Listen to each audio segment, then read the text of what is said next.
think you should.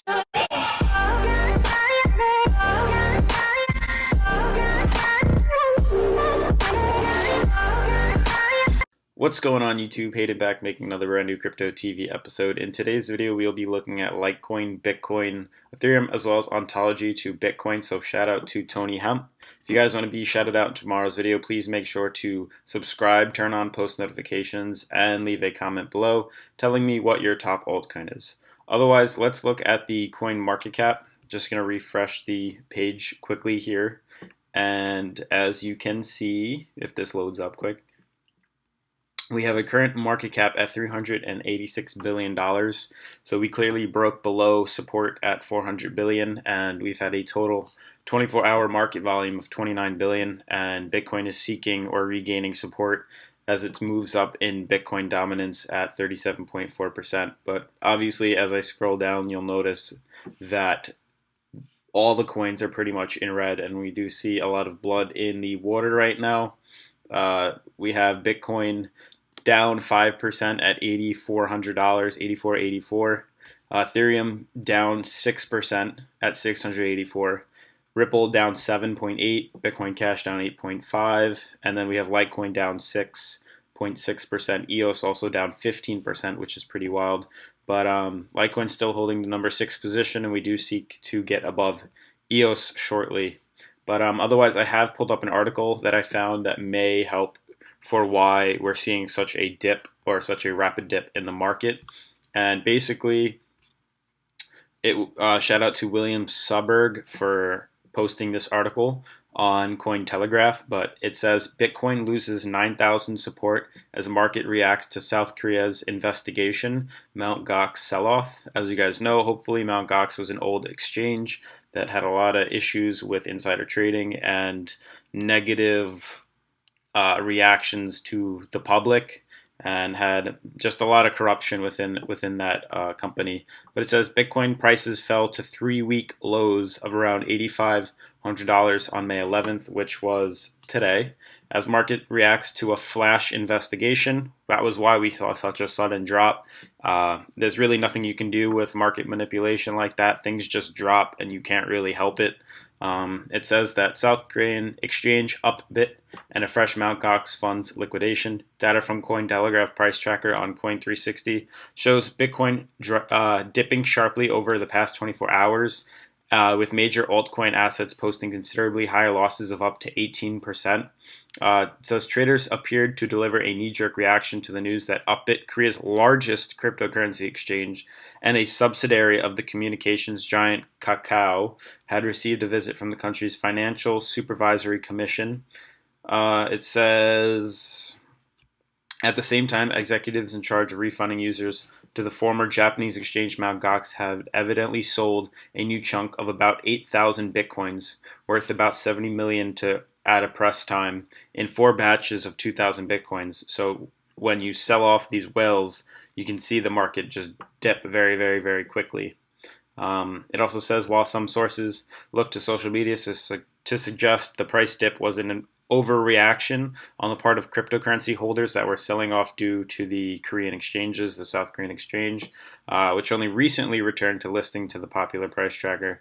It says previously the major crypto price tracker had removed key South Korean exchanges from its price average computations over the described as an extreme divergence between price listed there and on exchanges in other countries. So basically, you can see how market manipulation and FUD was spread around, and we did see that dip.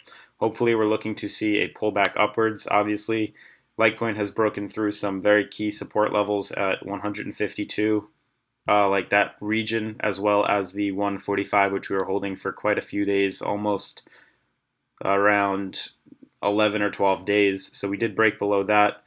We are seeking support, though, right around the 134 level, which I can draw in right now. I did delete it because I didn't think we were going to retest that area. But you can see with the pullback we see here, I am on the daily, and we are currently bouncing off the support at 135.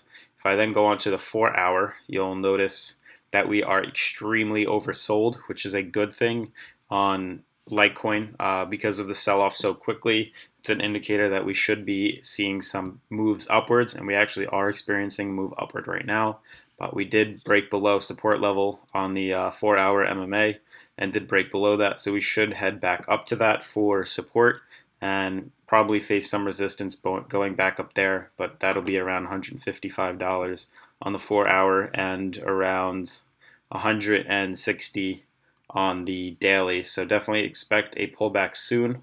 This might be the end here to go upwards. If we look at the TD sequential trader, you'll notice that we did get a 1 to 5 candle pullback, so we should hopefully break in it upwards and start our 1 to hopefully 4 candle upwards trend.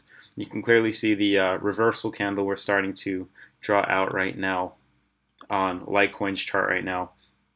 But for the most part, we do seem to be going back to retest support levels for Litecoin. Drawing this out a little farther, you can see that we are coming slowly back down to support levels, but what is interesting is we're still setting higher lows as well as lower highs, so we should hopefully bounce up off here. I'd start to get nervous for Litecoin if we do manage to break below the $113, $110 level, because then we're not setting more higher lows and lower highs, or these lower highs that you can see we went all the way back in November that we were setting. But it's nice to see these higher lows. Things are slowly moving up, and we should hopefully see some type of break upwards maybe into June. Let's look at Bitcoin right now. So doing the same thing, I am on the 4-hour. We are a bit oversold, and we did break below support at the 4-hour MMA. The green band did cross over the red band, so that was a good indicator that we were going to drop. And if we check the daily to see where it's seeking support, you can see we also broke through this one day MMA, or the middle moving average, breaking lower to try and seek support. It seems to have found something to bounce off of right around the 8380 region, the 8,384 region. You can see how we do have some slight support in that area, quite a bit low. It was disappointing to see us breaking through some key support levels at 9,000 and at the 8,800 level. So it'll be interesting to see how we can battle that going back upwards, because it will start to act as a resistance level now. Let's look at Ethereum now. You can see how on Ethereum we had this strong, extremely bullish uptrend that we were running off of ever since April 7th, and finally broke down below it on May 9th. So we had over a month of just straight bull run. Seeing some resistance now at the 758. Ethereum looking the best out of all the charts though, because it doesn't seem to have the pullback that we saw with Bitcoin and especially Litecoin. It seems to have recovered and not taken the most damage from this pullback.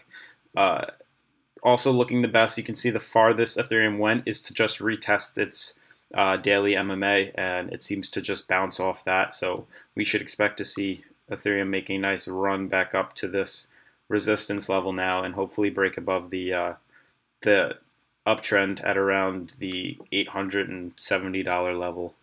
Lastly, looking at ontology to Bitcoin, hopefully you guys notice these support levels that we can draw in, as well as a foreshore uptrend. So if we click on our indicator, we can then draw this uptrend in here. And hopefully you guys can use that to help adjust your short-term tradings or short-term trades. You can see how we do have resistance at like 0.001, and we did fall. So it's going to be interesting, but we're most likely just going to consolidate for a little bit, face more resistance at this resistance level up here, consolidate to the line like such, and then hopefully break out of this ascending triangle into upside. But otherwise, we're looking good on the RSI. And if you guys like the video, please like, comment, and subscribe, and I will see you guys tomorrow. Peace. Okay.